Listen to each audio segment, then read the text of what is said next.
Welcome back to North Fork Armory. This video is called A Tale of Two Pistols. We have the Glock 19 and the CZ P10C. This is really a review on that, but I want to do some comparisons just so you guys can see the differences. But we'll just start with the CZ, the overall of it. Hey, it's a pretty decent gun. I like it. It's not my favorite. I'll get into that in a minute. So this by itself, taking it out, shooting it, I mean, it shoots nice. It's got a really nice trigger. So we'll get here and see your trigger pull and reset. Pretty short. Compare that to the Glock.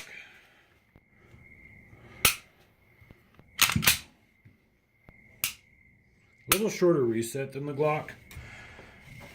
I did some like double shot stuff with it today. It was pretty nice. But I mean, other than that, same size basically.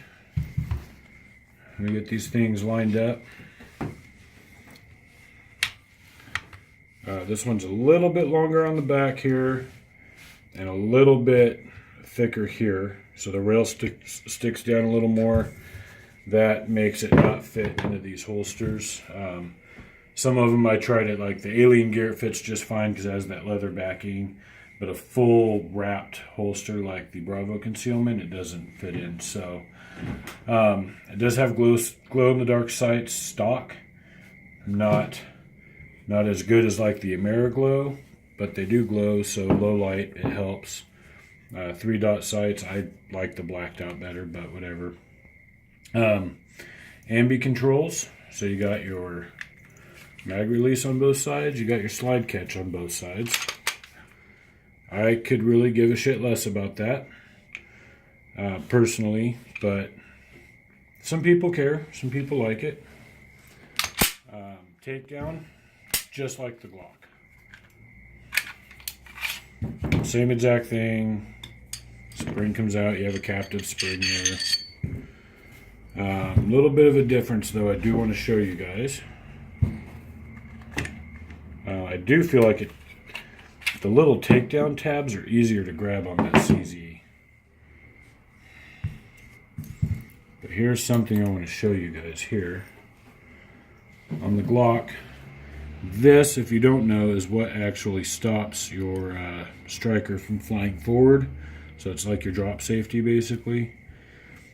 When you pull your trigger bar comes up and engages that just before it releases the striker. This one here is a little different. It's actually this thing. And you can see that moves. And it actually goes and ends up fitting into there when this is charged. So that's how that engages. And your trigger bar knocks it to the side just before it releases. So just a little different way of doing the safety.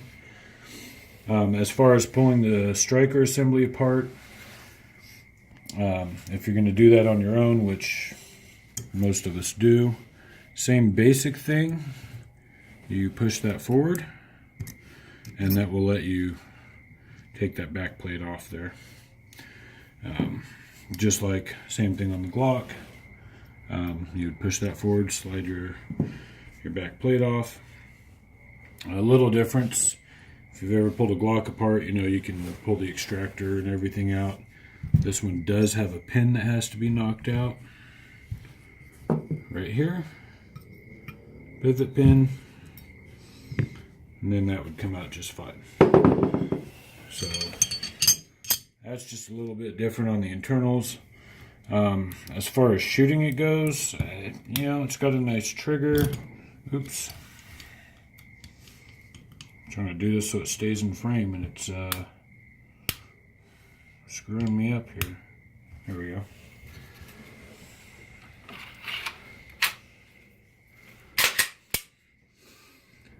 So as far as shooting it goes, if you look at my hand, you can see it just from gripping it. This is super aggressive. Some people really like that. I personally have never dropped a gun. Unless I've done it on purpose in a training or something. So that's never been a fear of mine, but I do like a good grip. That one feels, it's really rough to me. Some like super fine sandpaper could make it better. If it were mine, I would be taking all that off and stippling it by hand, because I like doing that. I haven't done that with the Glock yet because I feel like it's about perfect the way it is. So so other than that, it's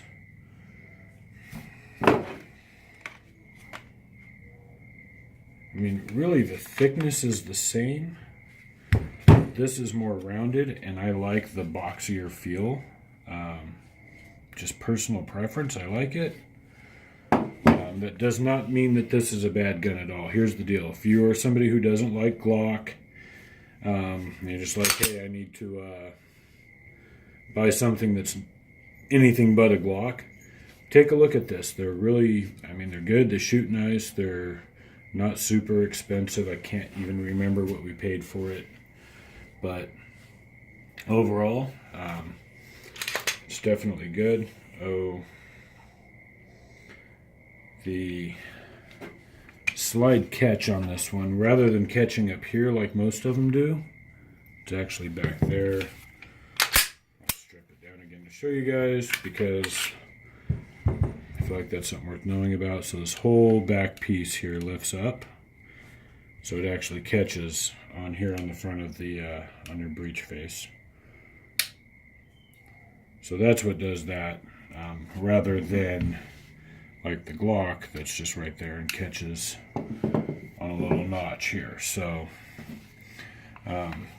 just a little different way, to be honest. We know this thing will run thousands of rounds without a problem.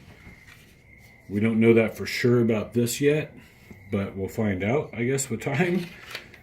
Once they're out in the market a bit, we'll see if there's if it has its own Achilles heel. But looking at it, I've had it completely disassembled. I haven't found anything that I feel looks like a weak point per se, as far as that goes. It's good. Can line up the sights pretty nicely as they are. I have looked. There are some aftermarket sights available already for it. The XS big dots are available, and that's what we're thinking about getting for this one. We did change out the back strap already. So it has a small, medium, large, just like a lot of guns do. The small one's on it. We put the medium. One thing to note, most of your punches, this taper, including on this one, when I went to knock this out, I got down like this, so you can only get about yay far. So a trick is to take a drill bit that's the same exact size, turn it upside down, put it in there and tap it. Make sure it's a drill bit you're not going to use anymore. I've got a set that's like, I don't know, 15 years old that I hold on to, so that's what I used for that. But one pin that comes off, slide on, put the new pin in. Make sure you use a plastic tipped hammer so you don't mar up your sight or anything. But other than that, this thing, it shoots nice. Two 15-round mags, just like the Glock. What I haven't found yet are aftermarket mags or anything really extended for it. They might be out there. I haven't looked that hard yet. Unlike the Glock, where you can run the 17-round mags and big 50-round drum mags and all that good fun stuff. And this is a little dirty. I need to clean it up. But that is my take on the CZ, and a little bit of side-by-side with the Glock, because it's the tale of two pistols. People are calling this the Glock killer. For me, it's not. I still do prefer the Glock, but I would not turn one of these down. It is really good. I really like it. I would carry it. I would absolutely trust my life and my family's life to it. I have no problem with that so far. I just feel better with that, but you know, just personal preference. Other than that, though, I mean, this thing, it's a winner. You can definitely take that and run this thing all day just like you do that one. And you have a CZ. CZ is known for quality.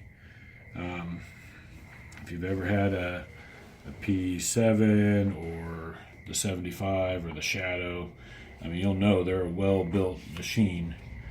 And I expect nothing but the same type of quality out of this. So hopefully we got that. I'm sure we do. And of course we got that bad boy. We're going to close out with a shot like that and call it good. Everybody out there, carry safe.